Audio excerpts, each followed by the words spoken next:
Olá pessoal, esta é nossa segunda aula e nesta será feito diferente. Eu vou quebrar esse vídeo em 3 vídeos separados.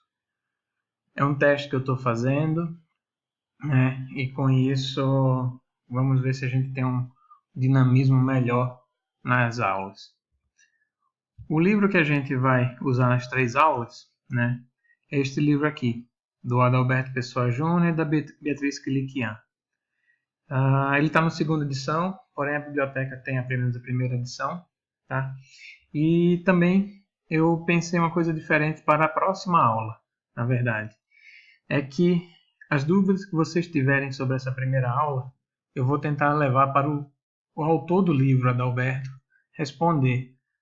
Talvez por uma videoconferência entre a gente na sala de aula e ele. Certo? As enzimas, elas são obtidas de diversas fontes, tais como os vegetais, animais e micro-organismos, né? E devido à complexidade de cada organismo vivo, né, produtor de enzima de interesse biotecnológico, muitas vezes se faz necessário purificar as enzimas para o seu uso, né? Por outro lado, é extremamente necessário purificar as enzimas para poder estudar suas características de uma forma mais clara. Em tese, o processo de purificação é exemplificado aqui.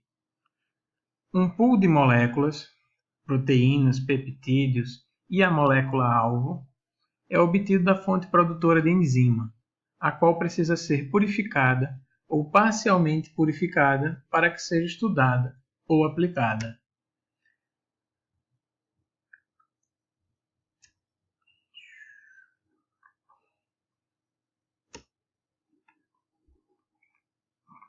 Para realizar estudos de características das enzimas é necessário obter as enzimas puras, certo? Já a aplicação biotecnológica das enzimas depende muito de qual aplicação vai ser empregada, né? Enzimas, elas têm diferentes propriedades, consequentemente, diferentes formas de isolamento. As condições gerais para um processo de purificação de enzima é questionar qual é o uso da enzima. Se essa enzima é para um uso mais nobre, um medicamento, né, ela precisa ser uma forma mais pura. Se o seu uso é ambiental, ela não necessita tanta pureza. O material de partida também é essencial nesse ponto, né? Se ele é intracelular ou extracelular, tá? O que deve ser removido da solução são proteínas, lipídios, restos celulares, também entra em conta. Quais as condições iniciais da solução, né? É uma condição fisiológica ou não? Qual é a estabilidade da enzima? Quão estável é aquela enzima para ser trabalhada? A escala da purificação também é muito importante. Você vai trabalhar num quesito micro ou num ponto macro. Do mesmo modo, qual é o custo econômico para a purificação, né? A parte de custo, ela influencia muito na forma de emprego da enzima a ser purificada. Não existe um caminho pré-estabelecido a ser percorrido para obter uma enzima pura, mas deve sempre seguir uma sequência lógica.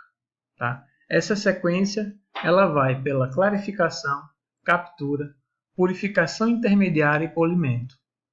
Tá? A purificação ela deve ser feita com um número mínimo de passos, já que quantos mais passos, menor é o rendimento da recuperação de enzima, o que vai acarretar no custo final da enzima, né, mais oneroso para a indústria. Tá?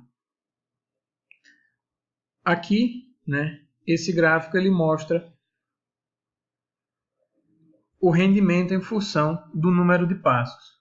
Note que passos onde 95% de rendimento, tá? após 10 passos, ele vai chegar próximo dos 80% do rendimento global do processo. O que é, né, uma perda considerável quando o produto tem um valor agregado muito alto. Já se o processo for de passos de 75% de recuperação, ao final de 8 passos, você tem próximo, né, dos 10% de rendimento total. Com isso, tá, é bom sempre ter na cabeça que deve se usar o mínimo de passos possíveis. E o que seria essa recuperação? Né? Recuperação é um número adimensional definido pela seguinte equação, onde a recuperação em porcentagem é uma razão entre a enzima recuperada após o processo de purificação e a enzima recuperada antes do processo de recuperação, multiplicado por 100. Observem aqui nesse processo hipotético. No início, antes do processo de purificação, temos várias proteínas e 5 enzimas onde a gente pode contar. Tá? Então aqui você tem proteínas são as bolinhas, as enzimas são as estrelinhas. Então a gente tem 1, 2, 3, 4, 5, 6, 7, 8, 9, 10 proteínas aleatórias e 1, 2, 3, 4, 5 enzimas. Então, antes nós temos 5 unidades de enzimas, certo? Então, após o processo de purificação, obtivemos 1, 2, 3, 4. 4 unidades foram recuperadas. Calculando a recuperação, temos 4 unidades dividido por 5 unidades, onde corta-se, né, a unidade, tornando essa grandeza adimensional, e teremos então um rendimento de 80%. Ou seja, apenas 80% das enzimas iniciais foi recuperada. O cálculo de recuperação é o primeiro passo para o monitoramento da purificação. Um outro fator é a atividade específica,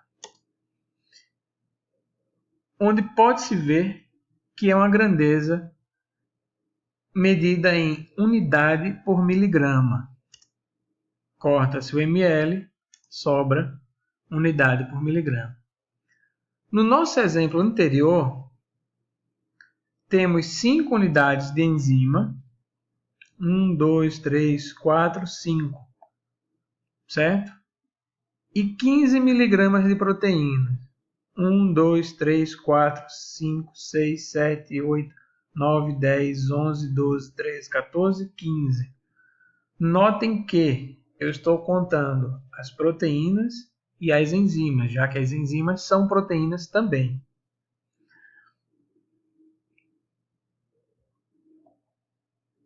Esse cálculo aqui vai resultar em 0,33 U por miligrama. Após a purificação,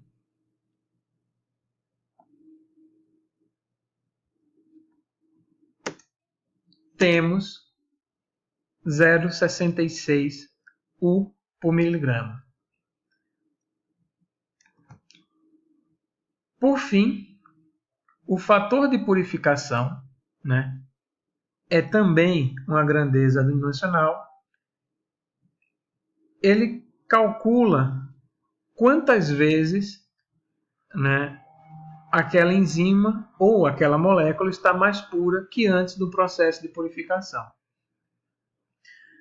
No nosso exemplo hipotético, tá, temos que o fator de purificação é 0,66 dividido por 0,33. Isso nos dá um fator de purificação de 2. Tá? Ou seja, a nossa enzima está 2 vezes mais pura que antes do processo de purificação.